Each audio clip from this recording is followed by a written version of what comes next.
I was going to say I could run over, but it's okay. Okay. All right. Thanks. This will be here. We'll have a timer on there in terms of the amount of time we'll have. We will cut you off if you run over time. And we'll leave a couple of minutes for questions at the end. Is there like a warning? I guess there's a time right there. Yeah, I think the time will be there. I'll tap you on the shoulder if it gets too crazy. If it gets too crazy. Okay. I timed it. I don't think it will, but we'll see.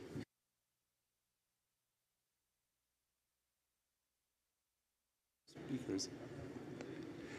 Can the presenters for this session please come up on the stage? Thank you.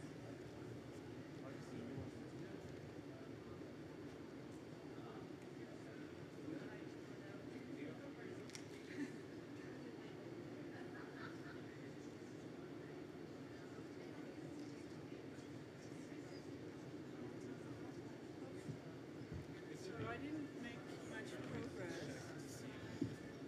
Can come up. Okay. You are Kim?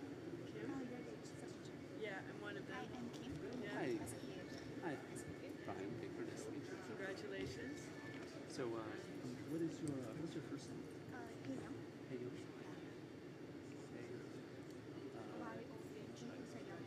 Taeyong. Hi, Brian Baker. Norbert. Alberto. Hi, nice to Hola. meet you. Hola, ¿qué tal? Hi. Oh, you presented in immunology. Alberto. Hi, Brian yes. Baker, nice to meet you. Yeah. Well, no, I didn't. I was chairing, moderating one session. Oh, okay. It was not Okay, an sorry, immunology. I'm confused. So we are waiting on. Maybe this is Time is up. what's that? Yeah, sorry, I told Yeah. you your session's over. So a couple of things. So everyone's going to have a seat up here, so you'll get stared at the entire time. No nose picking. What's that exactly? You might be on camera as well, so get close up. So you have to stand there an hour and a half. Working on the Each laptop. session is how long? We have an hour and a half for this session, Yeah. and you already know your time limits for your. I don't really. I calculate. Wasn't it 25 minutes? You're fired. So it's about 10 minutes Trapdoor here. for each presentation. I thought it was 12. That includes questions. So I'm going to cut you off in 10 minutes, Really sharp. and then we'll have time for questions. Okay. Okay. So that should have been in the email notification you got. I didn't find the amount of time. Okay. In that email. Yeah. So that's the only time we have. We have to make sure we allow time for everyone to do their presentations. And then if we're running a little bit over, then we might just have a brief question for everyone and kind of move on and keep the questions to the end, depending on how much time we have. Okay. Okay. So there's going to be something there to let you know how you're what's going on with Hopefully time. it works. It didn't work in Yeah, other let's not sessions. count on it. So you I'll be can- sitting right here and I'll kind of let you know when we're Leonardo, about 5 hola. minutes left. I'm Leo. Let's say Leo. So we are still Hey. missing. Hey. I know. But I guess I was. Hi, I'm Leo. Leo. Nice to meet you. Yeah, we're missing 2 people. I think this one is going to be Deontay and then we're missing this one. I don't know the Practiced this morning and I did 12:30. Once again, I want to ask all the presenters to please come on stage.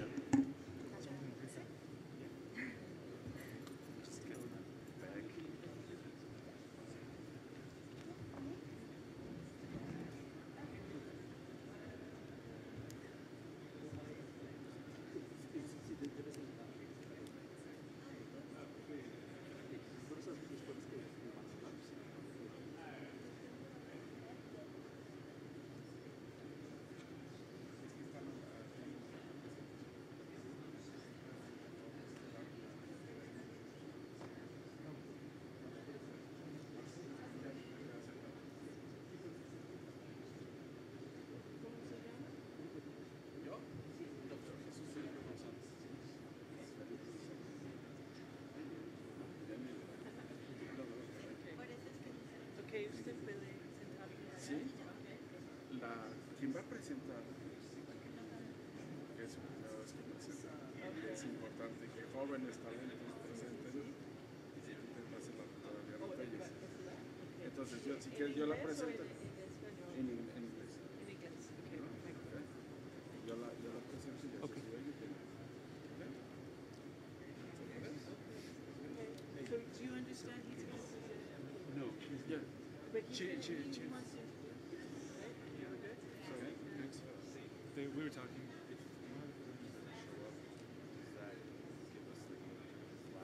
Probably at the end. Presenter's not till the end. That last person. So we leave them. So no lags now, but we might need more presentation time at the end. But we're still gonna keep, even if we're missing somebody, we're gonna keep the time. As best as we can. We will keep the time. Because once we do it for one person. Right? So, Yeah.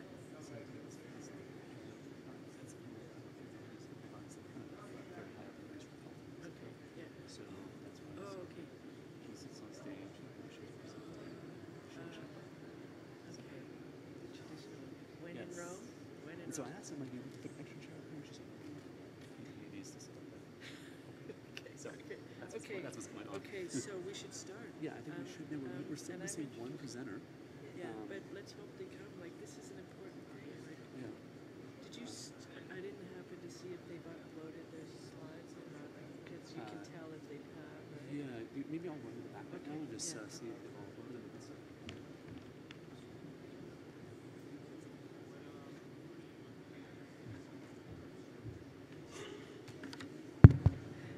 We're just going to wait a few more minutes while people stop being distracted outside and realize that the real action's in here.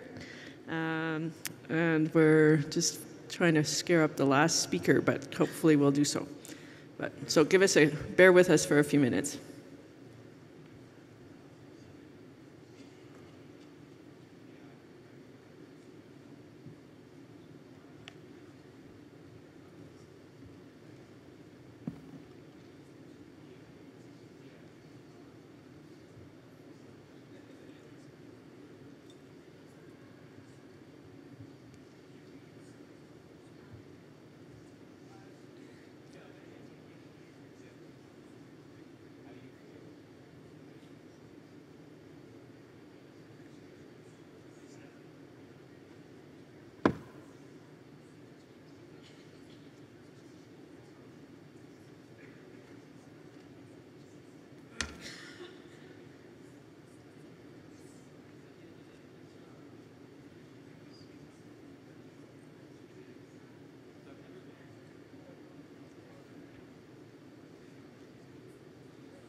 If Catherine Hulson is here, could you please come up on stage?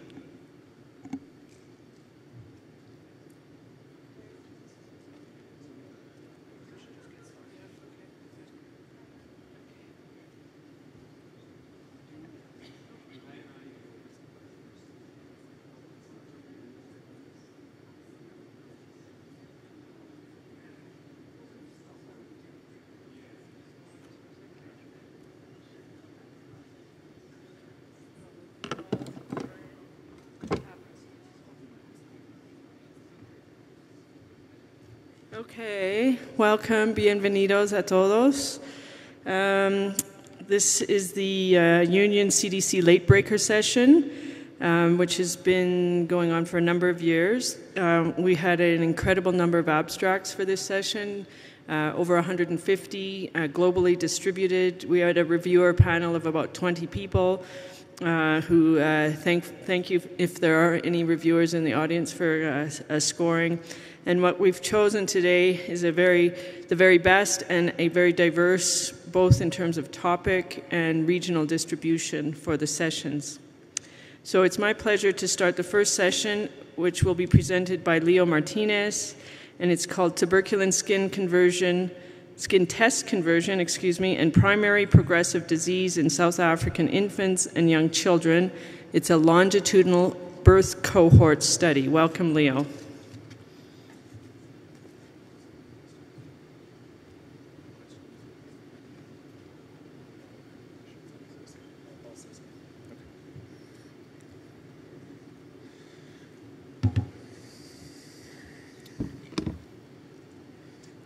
Okay, thank you. My name's Leo, and I'm going to present some work from South Africa. Here we go. So some background. So tuberculosis is a leading cause of global childhood mortality, and most of these deaths occur below 5 years of age. And approximately 1 million children get tuberculosis every year, from recent estimates, and half of these are below 5 years of age. And most of these cases are undiagnosed, the vast majority. And this is concerning because undiagnosed children have very high mortality rates.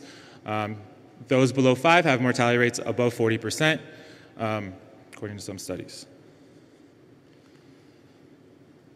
So despite these alarming rates of mortality and burden among children, the epidemiology of tuberculosis in infancy is not very well understood. So there's been few prospective studies that are community-based that have measured incident TB among children, young children, and a few studies have measured prenatal and early life risk factors for progressive disease. Due to this, pragmatic approaches for dealing with tuberculosis in children are lacking. So the objectives of this study was to assess the burden of tuberculin conversion and primary progressive disease in infants in a little bit outside Cape Town. We also tried to identify prenatal and early life risk factors for the development of tuberculosis infection and disease as another objective. And all these pictures are participants in our study. So this is called the Drakenstein Child Health Study. It is still being conducted, but it was this portion that I'm presenting is from 2012 to 2017.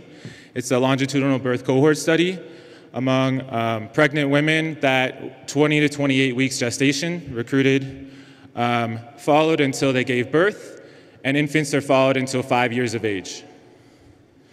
The study measures a range of diseases, not just tuberculosis, and so all these diseases are evaluated until 5 years of age. For the data that I'm going to present, tuberculin skin testing was performed at 6 months of age, and then 12 months of age, and then annually until 3 years of age. And I'm going to talk about that a little more in a subsequent slide. Tuberculosis was continuously evaluated at regular and sick visits until 5 years of age. Participants were told if they have any symptoms, they were told to come to the clinic as well, not just at regular visits. And this is the location of the study on the top right. So this is the study profile. We enrolled 1,225 pregnant women. There were exclusions based on infant death, based on mothers, loss of follow-up from mothers. And there was 1,143 live infant births. Some infants were terminated perinatally, and there were some childhood deaths after birth, and they were excluded. And so we included 915 infant mother pairs that had tuberculin skin test results and disease follow-up. So the first study definition that we looked at was tuberculin conversion. So infants were considered infection-free at birth. We used an induration reaction above and equal to 10 millimeters. There's, of course, an issue with tuberculin boosting from multiple TST tests. So we took an approach with this specific outcome. We censored any child that had a reactive but negative test, so those between 1 and 9 millimeters. We censored these because we thought they might boost if we gave them subsequent tests. Infants, as I said before, infants were tested at 6, 12, 24, and 36 months of age, or until censored or positive.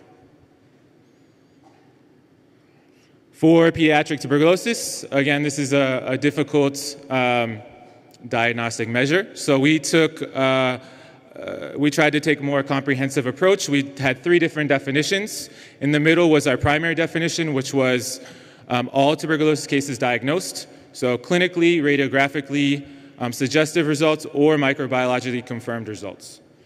So that was our main outcome. We also, on the right-hand side, we had only microbiologically confirmed cases, was another outcome for this, for pediatric tuberculosis. And then another outcome was only microbiologically confirmed or radiographically suggestive cases. So, so multiple definitions. So some demographic features, 22% of mothers were HIV seropositive. This is a very high HIV burden area. There was a very strong antenatal ART program, and all these mothers were put on ART. So only 2 infants were HIV positive, which is below 1%. There was a high prevalence of lower respiratory tract infections, so almost 50% of kids had at least one lower respiratory tract infection, and 22% of these were severe. And 8 in 10 women breastfed, but this was discontinued before 6 months in the majority of those that started it. So these are some of our results. This is cumulative hazard of both conversion and tuberculosis, and the 3 definitions of tuberculous disease. You can see here is tuberculin conversion. And again, this is cumulative hazard, so it adds over time. So we had, and you can see this is the axis for tuberculin conversion. So we found very, very high rates of conversion in this population. The rate was 11.8 per 100 child years, and 147 kids converted their skin tests by 3 years of follow-up. Which is a very, very high rate, which means transmission is happening at a very high rate. And for incident disease, so the white bars are microbiologically confirmed cases, the gray bars are microbiologically confirmed or radiographically suggestive cases, and then the black bars are all diagnosed tuberculosis. So, so you can see also we found, and this is the axis for tuberculous disease. This is cumulative hazard. And you can see that the rates are very, very high again. It reaches, it's very high, especially in the first year to 2 years of life. And then it a little bit stagnates after that. But it reaches above 5%. And for all diagnosed tuberculosis, the rate was 2.9 per 100 child years, which is equates to 2,900 per 100,000 population. For microbiologically confirmed tuberculosis, we found rates of 0.7 per 100 child years, which is 700 annually per 100,000 population, which is still incredibly high, considering not all kids are microbiologically confirmable. So for my second objective was to measure some outcomes or some risk factors for tuberculin conversion. So in univariate analysis, we had maternal smoking during pregnancy was a risk factor, but it was not statistically significant. Male sex was a risk factor, which is interesting. And also the number of other children in the household below 5 years of age. If you had more, then that was a risk factor. Okay. But after multivariate analysis, only male sex was a risk factor. For progressive disease, we found that maternal smoking during pregnancy was a risk factor among all diagnosed tuberculosis for that outcome. We also found that tuberculin skin test conversion was a risk factor, which makes sense. And we also found that IPT therapy was extremely protective, so it had a hazard ratio of 0.22. Last, if you had a lower respiratory tract infection, that was extremely, that was a high risk factor as well. It could be due to the tuberculosis itself, that they're getting lower respiratory tract infections, but we found that 75% of kids that were diagnosed with both diseases had over 2 weeks diagnosis apart from each other. So we think that these are happening separately, at least a proportion of these cases, these dual cases. We also found a dose response with lower respiratory tract infections. So the more lower respiratory tract infections you had, the higher the hazard ratio for tuberculosis. So some conclusions, we found very high incidence rates of tuberculosis infection and disease in the South African birth cohort.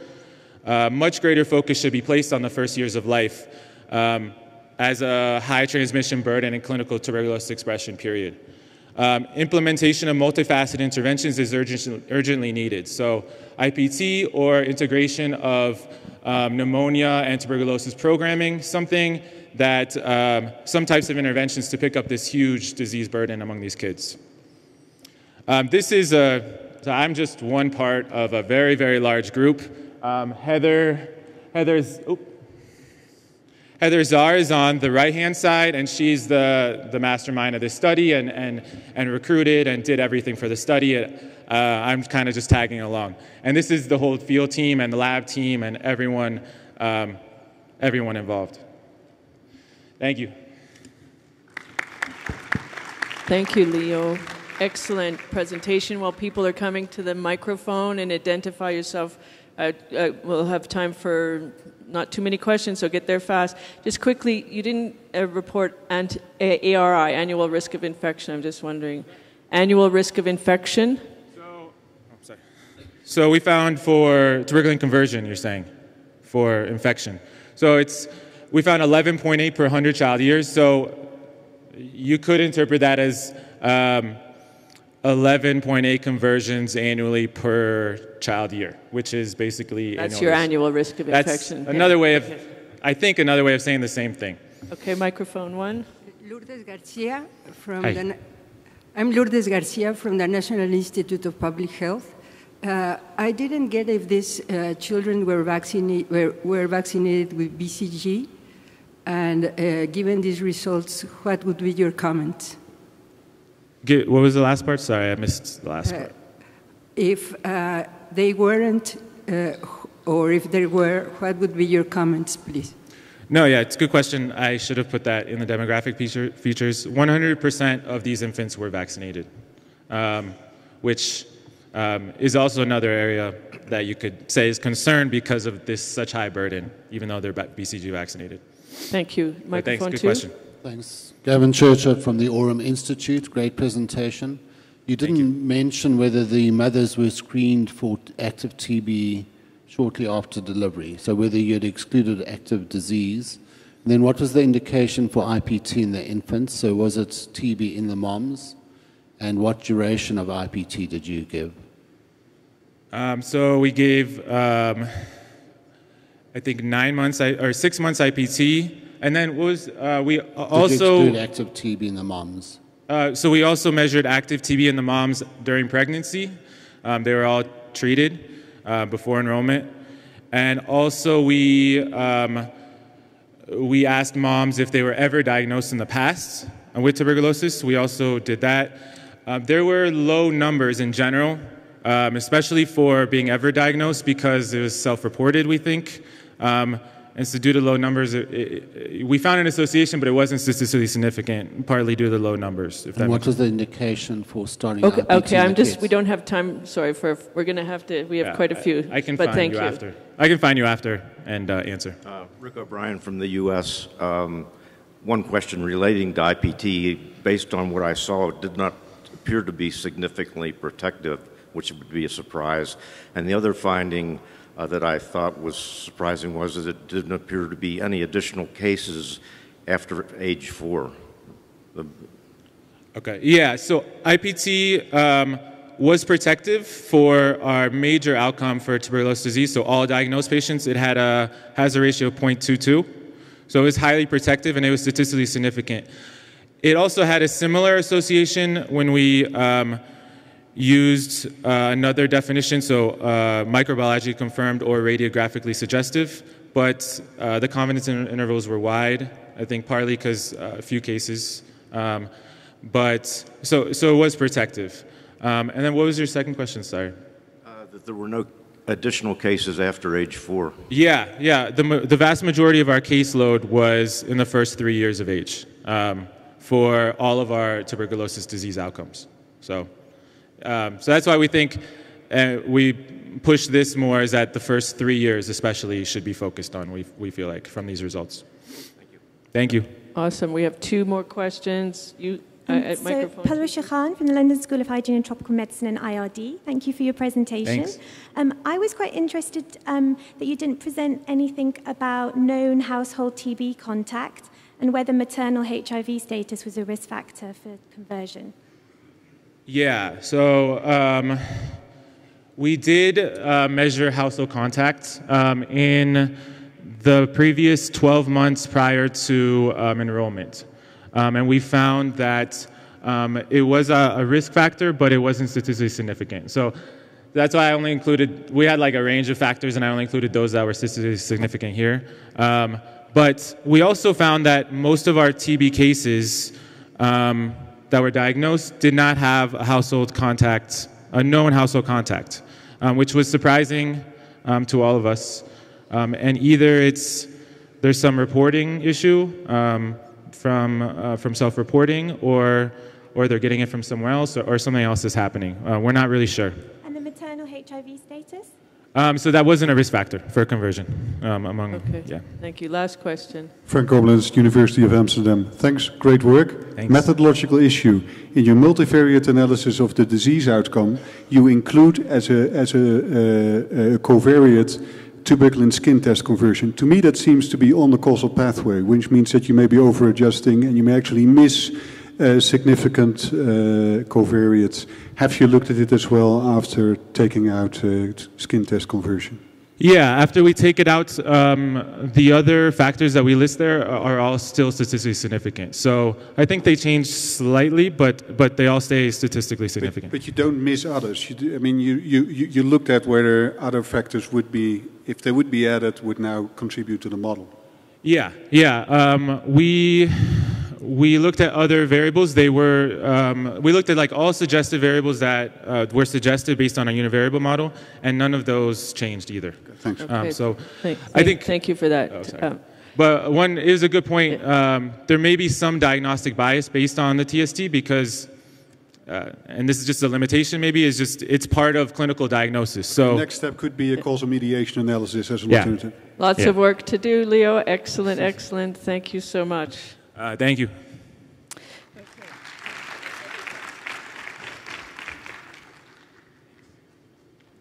Okay, so our next presenter is Diana Tellez. She's going to be introduced by Jesus Gonzalez Roldan.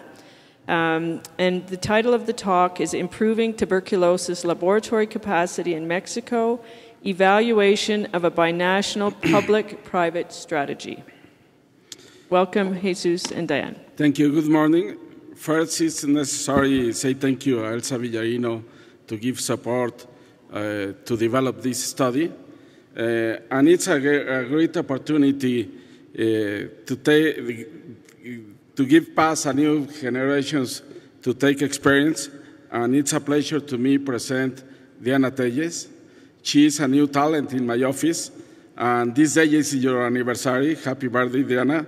And this auditorium is yours. Thank you.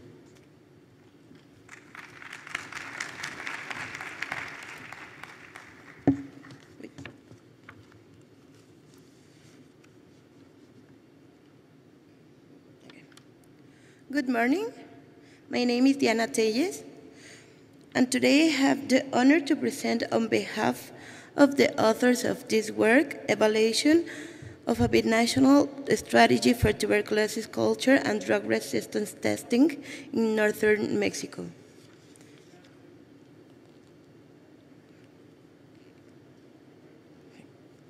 Northern Mexico shares a 3,000-kilometer border with the United States. The TB incidence in this region is amongst the highest in the country. In particular, the state of Baja California and its largest city, Tijuana, have the highest TB incidence compared to all other states and large cities in Mexico. The Tijuana-San Diego border is the world's busiest international land border, with 14 million cars and 7 million pedestrian crossings annually. In Mexico, tuberculosis is diagnosed by microscopy conducted at quality control laboratories. All mycobacteriologic public health laboratories are certified by Mexico's reference central laboratory known as INDRE. Culture and drug susceptibility testing, DST, are normally only done for cases suspected of having drug resistance due to the treatment failure.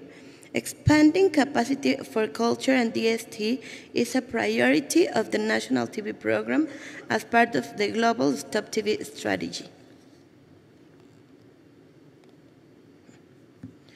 There are approximately 250 cases of multi-drug resistant tuberculosis diagnosed annually in Mexico. The last National TB Drug Resistance Survey, conducted from the 2008 to 2009, estimated that this number represents only 35% of the expected annual MDR-TB patient caseload for the country. Our project had three objectives. One, to investigate the MDR-TB prevalence rate in Tijuana, Baja California, Ciudad Juárez, Chihuahua, and Reynosa, Tamaulipas. These three cities are sister cities to San Diego, California, and to El Paso and McAllen, Texas, respectively. The second objective was to evaluate the feasibility and cost of a strategy that included sputum transportation by airplane and TB culture and DST for all TB suspects, performed at Laboratorios Médicos Especializados, LME, in Ciudad Juárez, Chihuahua. And the third and the last objective was to compare our DST results to the results of the National Drug Resistance Survey.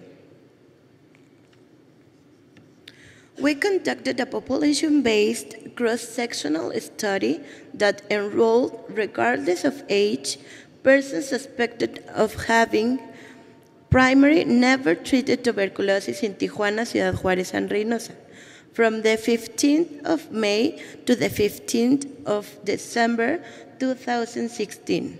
We used locally hired staff that was trained on the use of a single questionnaire, on the collection and transportation specimens, and on results reporting.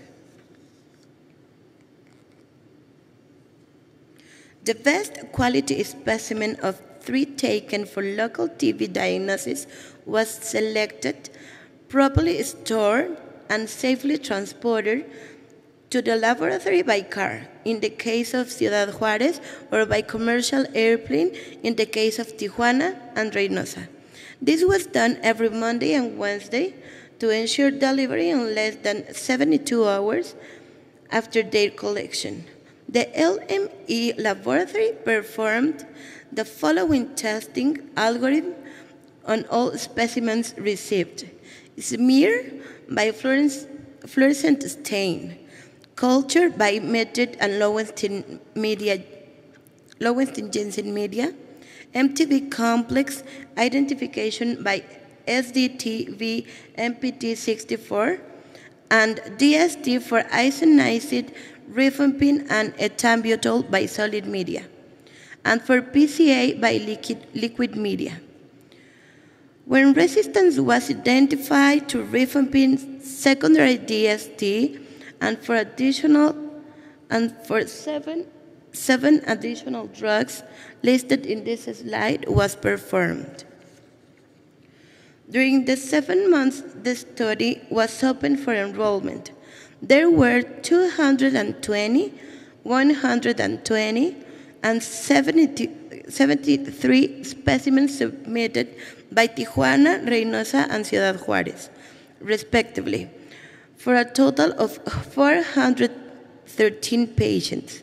The majority of TB suspects studied were male, especially in Tijuana, and their mean age of 38 years and proportion under 18 years. Did not vary significantly.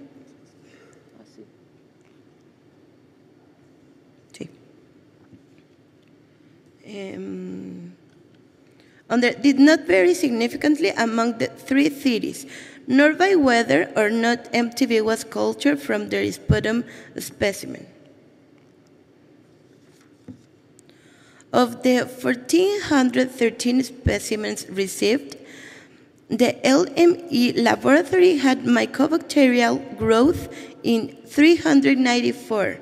Of these, 385 were identified as MTB complex and 9 as a non-tuberculous mycobacteria. Of the 385 DST performed to the first-line drugs, 343 specimens were susceptible to all 4 drugs, and 42 had some type of drug resistance, including 5 with resistance to rifampin alone or in a combination with other drugs.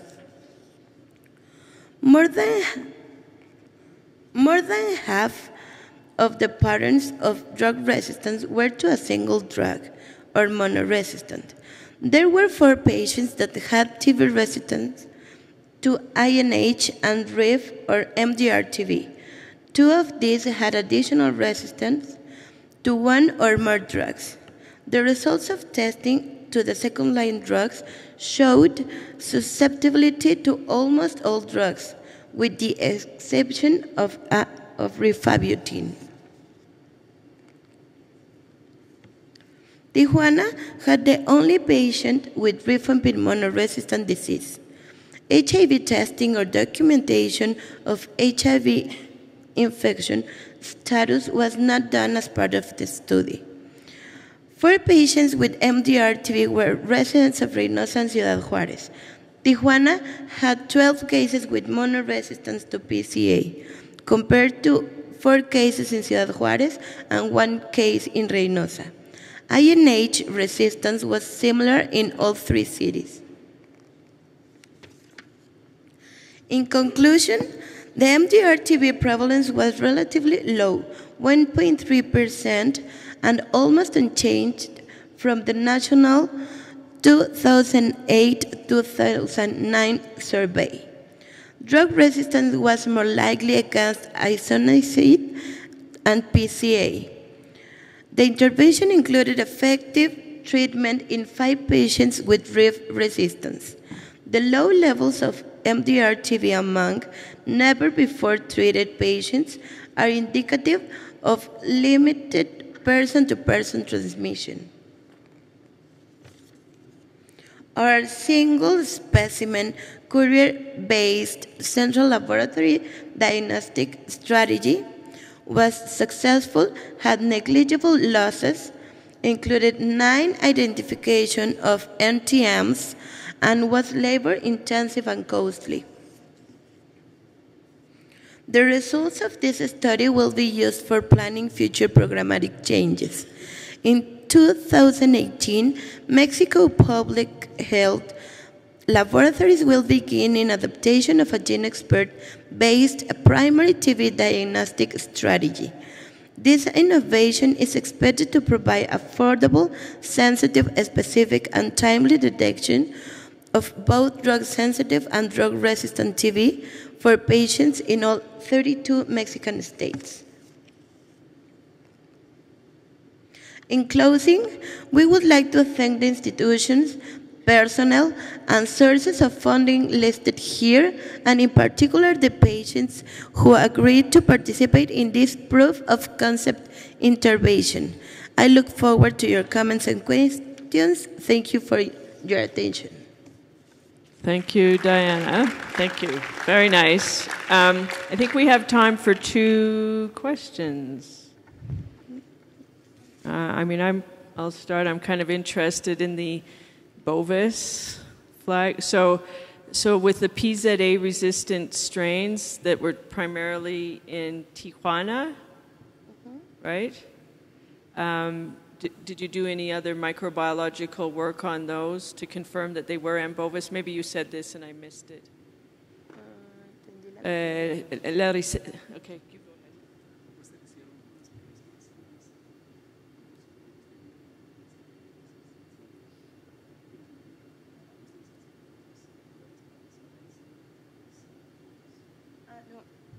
No, we didn't do any other proofs. Okay. Thank you. Last question, microphone. Hi, Renee Ridson from CDC. Thank you, Deanna, for a very nice talk. And I'm not sure if this was included in the last question, but in the conduct of this study, did you have any of the specimens also tested by gene expert and in the lab, in the referral lab? No, we don't have.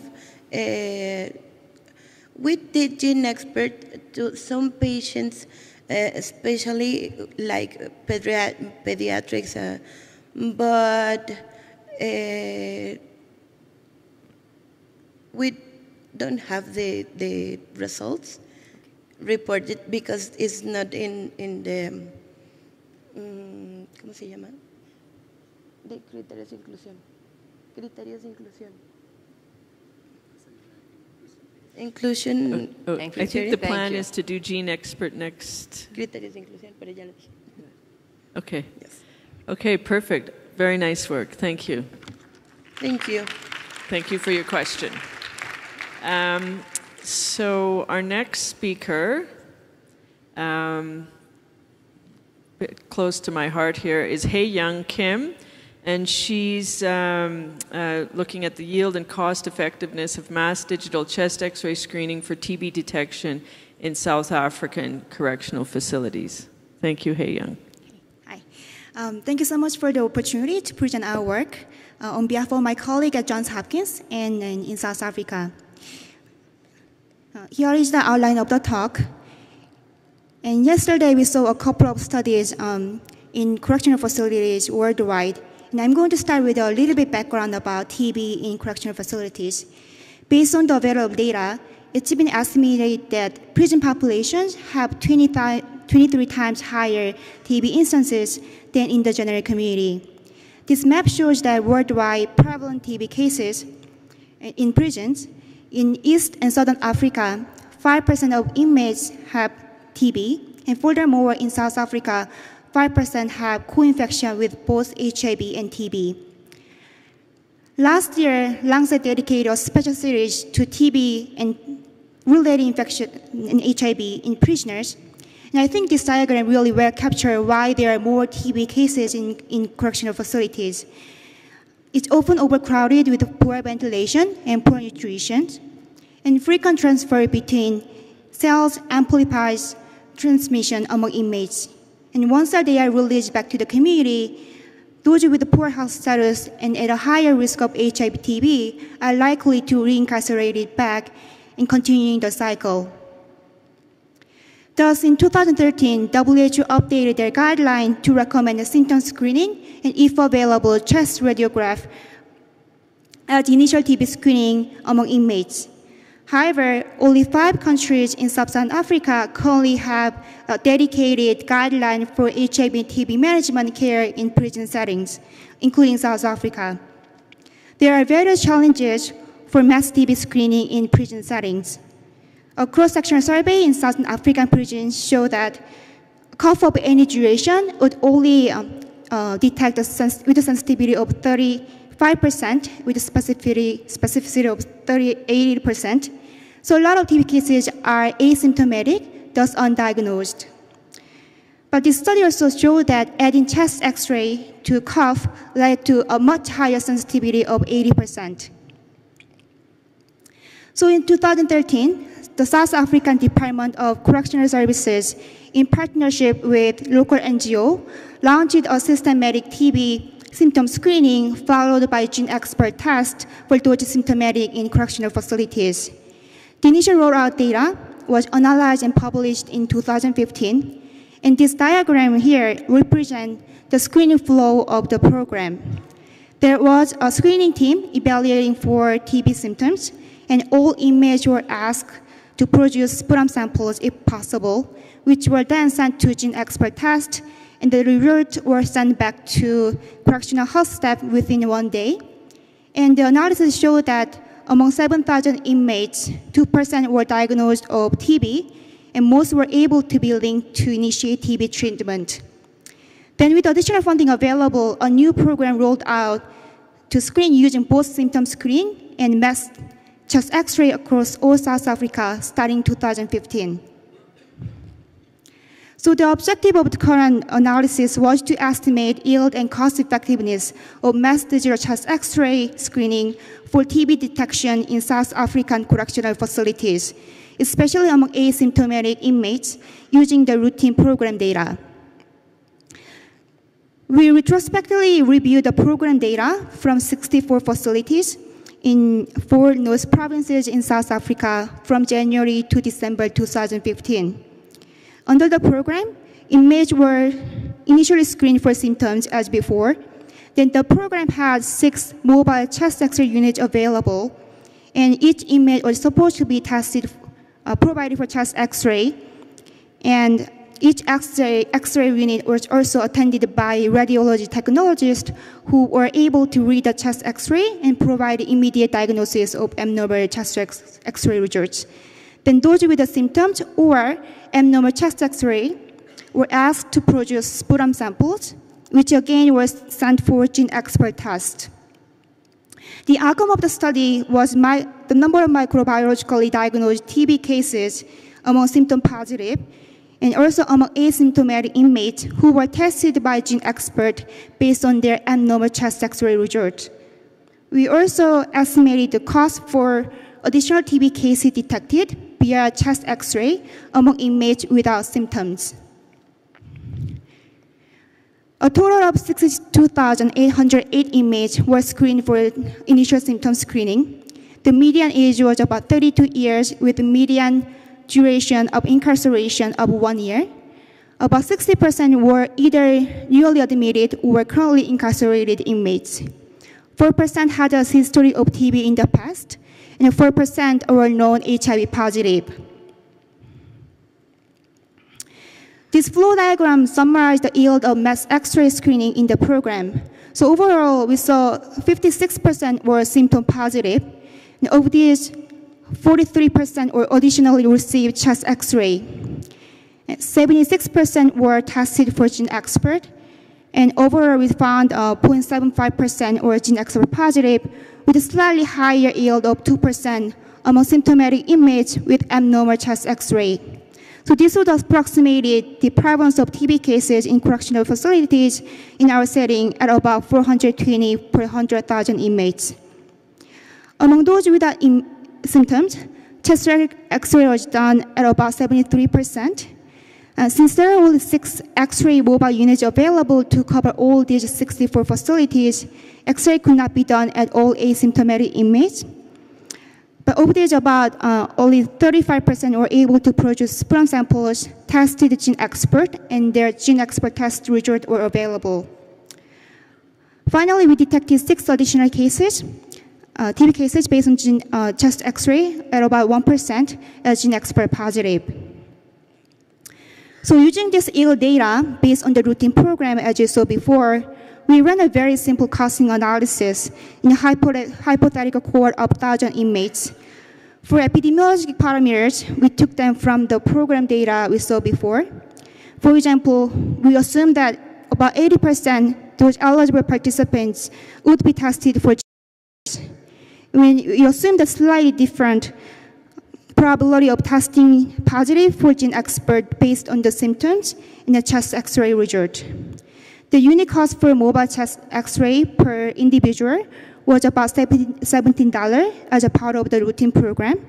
Then we estimated the unit cost for X-ray per additional TB cases detected.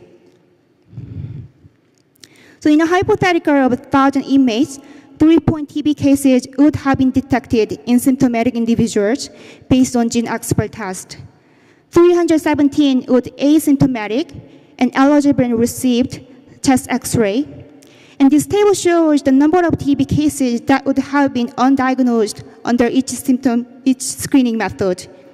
Using symptom screening only, 2.6 TB cases would be undiagnosed, but with symptom and X-ray screening, 2.35 cases would be undiagnosed in 1,000 inmates. So allowing to detect 0.24 more TB cases based on X-ray screening at a total incremental cost of $5,377. This would result in the unit cost of X-ray per per additional TB cases detected using X-ray at around $22,400. The result would be sensitive to the probability of abnormal X-ray and proportion of gene expert tested positive, or other parameters. So there are a number of limitations in our analysis. As you saw, that we only included costs associated with mobile X-ray units. Cost for gene expert TB treatment or linkage to health services were not included, mainly because we were just looking for the unique cost doing additional X-ray among asymptomatic individuals, and we assumed that all symptomatic individuals would test it for gene expert anyway. We also didn't evaluate the potential values of using X-ray for diagnosis of clinical TB or other lung disease. So in conclusion, having X-ray in addition to symptom screening was feasible in correctional facilities in South Africa and added yield of gene expert positive TB, but also added a considerable cost to the program. X-ray among asymptomatic inmates with abnormal chest X-ray result would detect about 24 more cases per 100,000 inmates. And the high proportion of inmates reporting symptoms, which was about 56% in our setting, may have affected the cost effectiveness of X-ray. So with that, I will acknowledge our colleague at Johns Hopkins in South Africa, and I will happy to take any questions, and thanks for listening.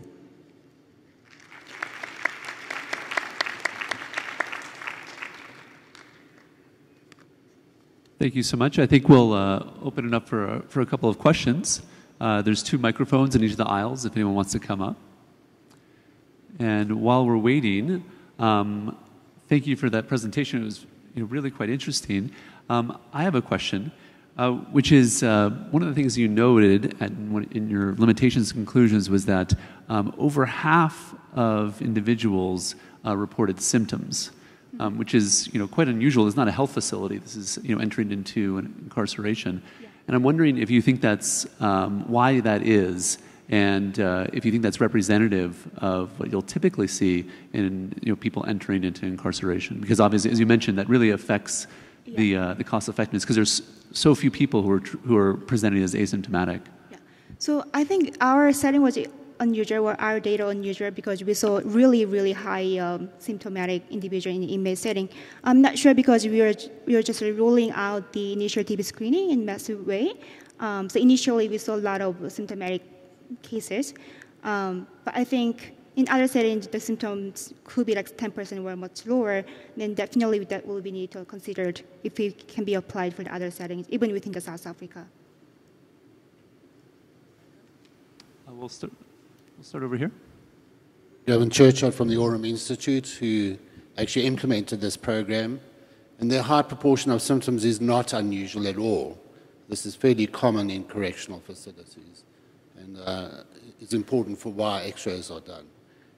What you haven't highlighted that is if you did culture rather than expert, the added value of doing X-rays would be greater. Because expert with active case finding has much lower sensitivity. Yeah. Thanks for the comments. Thank you. You have a huge amount of data that you managed to get into a very good presentation. It's very, very interesting. And I may have missed this, but I thought that you said the prevalence of HIV in this population was about 5%. Was that correct? That's quite different than the prevalence in the outside population, which is much, much higher. And so I'm surprised to see that. Do you have any thoughts of how you account for that difference in the prevalence? Yeah, so we asked for whether we offer the HIV testing, and not all of them were actually consented to test it for HIV. So there was only for among those who are known based on our HIV test results. So I think including for those who are unknown HIV, the HIV rate could be much higher than what we saw. Thanks. I'll ask one last question, which is, I think that your conclusion of your cost analysis was that the cost per case was about $22,000, if that's correct. And one question / suggestion is if you've considered, to put that in context, what is as you mentioned in your limitations, what's the cost of actually caring for patients who are diagnosed later, but also, of course, the risk of transmission. we're talking about settings where transmission is quite common. Yeah. And so it's not just about the cost of that individual case, but all the individuals they could potentially transmit to within the setting. Yeah, so thanks for the comments. I think that's very important that we only, so as I said, it was very simple costing analysis, but obviously the preventing HIV transmission, TB transmission and diagnosing more TB cases would have additional benefits to preventing further TB transmission in other inmates. So that should be considered as added values maybe for the further analysis. Thank you. So our next speaker is Norbert Heinrich, and his presentation is entitled Rifampicin Dosage and Exposure are Associated with Superior Activity in the Panacea MAMS-TB Study. Thanks very much. It's an honor to be here and put on an orange tie and want to tell you more about high-dose rifampicin. Much has been said about this already, but we think there's more to the story. What I would like to present is a post hoc analysis from the MAMS study where the primary results have already been published. To get into details, the study was an open label study conducted in South Africa and Tanzania, assessing 4 different experimental treatment arms. Patients were seen weekly up to 12 weeks, and the primary endpoint was the time to stable culture conversion in liquid media. For this analysis, what I'd like to look at is the MITT population of 363 patients from these altogether 5 arms. And there was an intensive PK sub-study collected, yielding data from 97 patients. So this has already been shown a couple of times. This was the study design.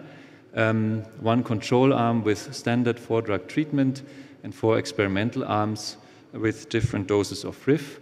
I'd like to focus on the arm with the highest dose of rifampicin, 35 milligram per kilogram, as you can see here, given for 12 weeks. And then there were 2 other experimental arms with 20 milligrams per kilogram of RIF with an experimental 4th drug, and 1 arm with 10 milligrams per kilogram, the standard dose, that was, of course, also used in the control arm.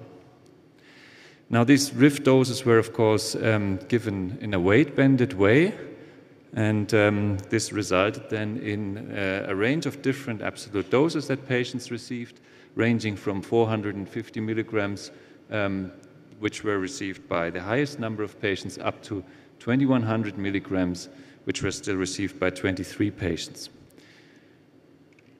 And as you can see here, the high-dose rifampicin arm with its 63 patients contributed 38 patients to the 1500 milligram absolute dose, and those 23 patients to the 2100 milligram dose. Now, the headline results that have already been published per arm have shown that the high-dose rifampicin arm performed better than the other arms. You can see in this Kaplan-Meier curve of patients converting to negative culture over time that they received the treatment over 12 weeks. The green line is the 35 milligram per kilogram arm, which was better than the control at a hazard ratio adjusted of 1.8. Now, looking at a similar analysis again just by rifampicin absolute dose led to the somehow surprising finding for us that actually most patients receiving different RIF doses seem to have achieved culture conversion in a relatively similar way, as you can see, and it was only the 2100 milligram receiving patients which were really outstanding in their time to culture conversion and converted much faster. This translated into a hazard ratio of 2.8, and of course this was not a randomized comparison but a post-hoc analysis. So we tried to look at baseline variables of these patients that might have explained such a difference and confounded our interpretation of the RIF dose being the most determining factor. I'll just walk you through the baseline factors quickly. Of course, weight was different, and the 2100 milligram cohort had a higher weight, not surprising because, of course, this determined the rifampicin dose. this cohort had a higher proportion of male participants, which with regard to our study outcome was actually a disadvantage. There were slightly more HIV co-infected patients in that cohort, and, which was favorable here, as you can see, this is time to detection in midget at baseline, and a higher number here means that they actually had a slightly lower bacterial load at baseline than the others. So putting all this into a multivariable Cox regression analysis resulted, so correcting for baseline bacterial load, again, gender and percent visits without culture results, which of course affected the time to negativity endpoint. This resulted in the overall hazard ratio of 2.8, which it was actually the same as in the univariable analysis. What you can see also here is that the hazard ratios for the other rifampicin doses were not significantly different from one. As I said, this was a 12-week study, so that was a bit unusual in the context of phase 2b studies. So we truncated this in the data set to an 8-week study to be, provide a comparison to other phase 2b studies that have been done, and this resulted in the hazard ratio of 3.3. Also adjusted for the same covariates.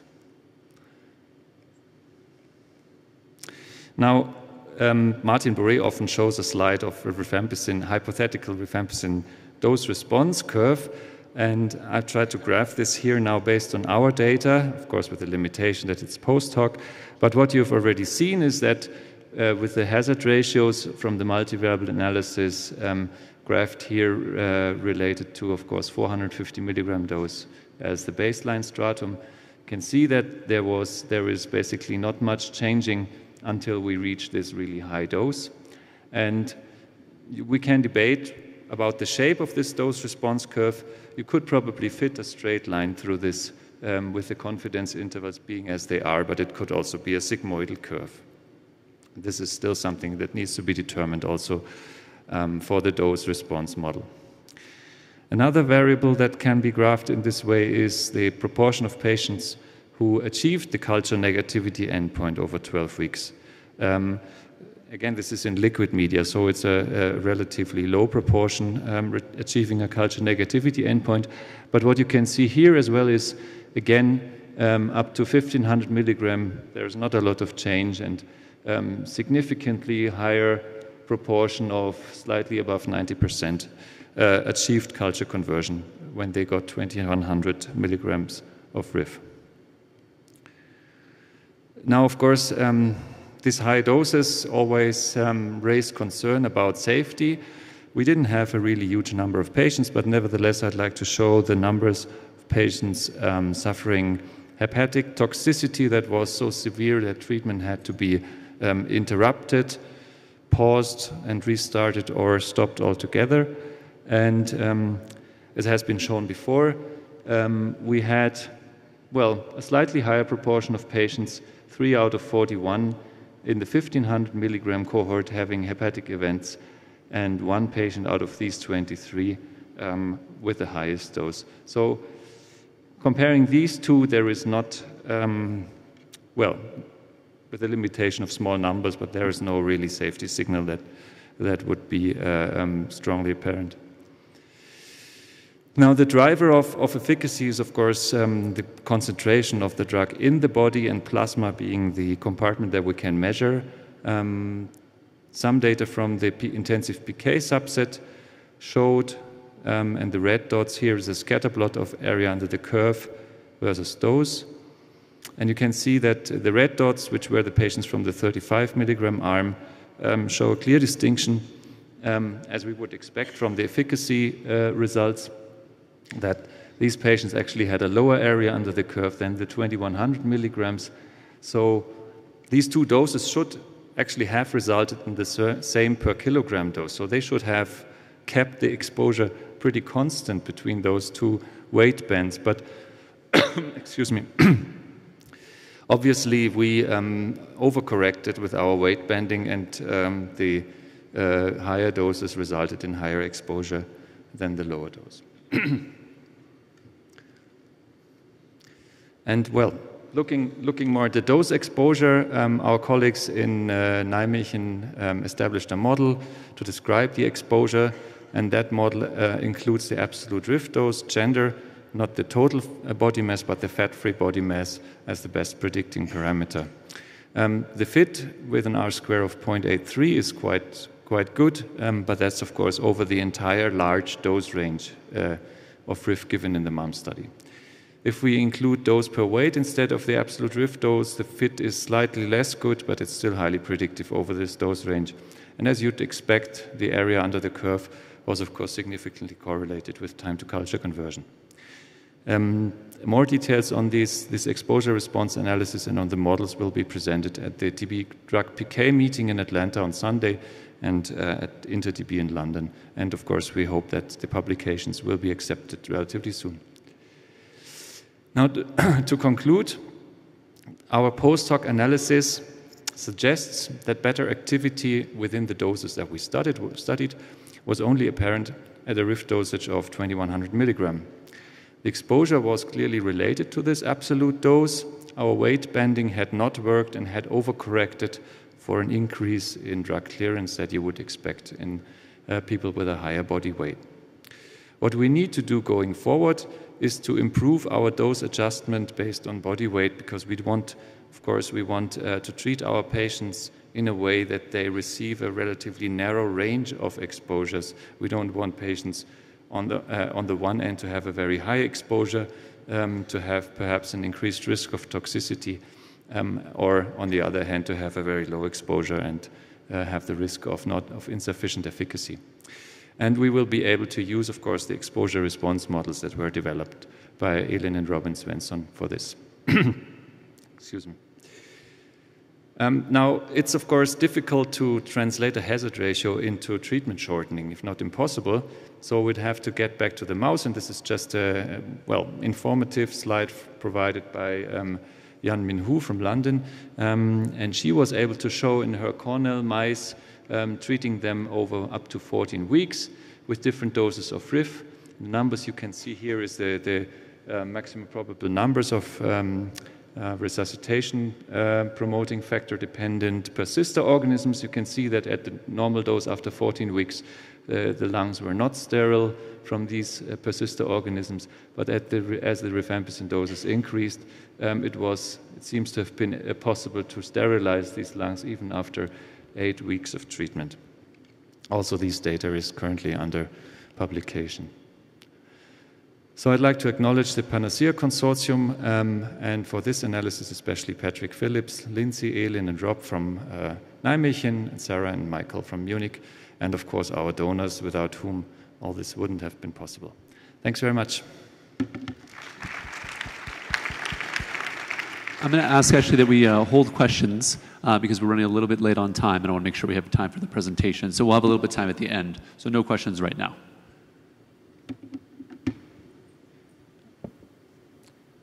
So our next speaker will be Alberto Garcia Bacero.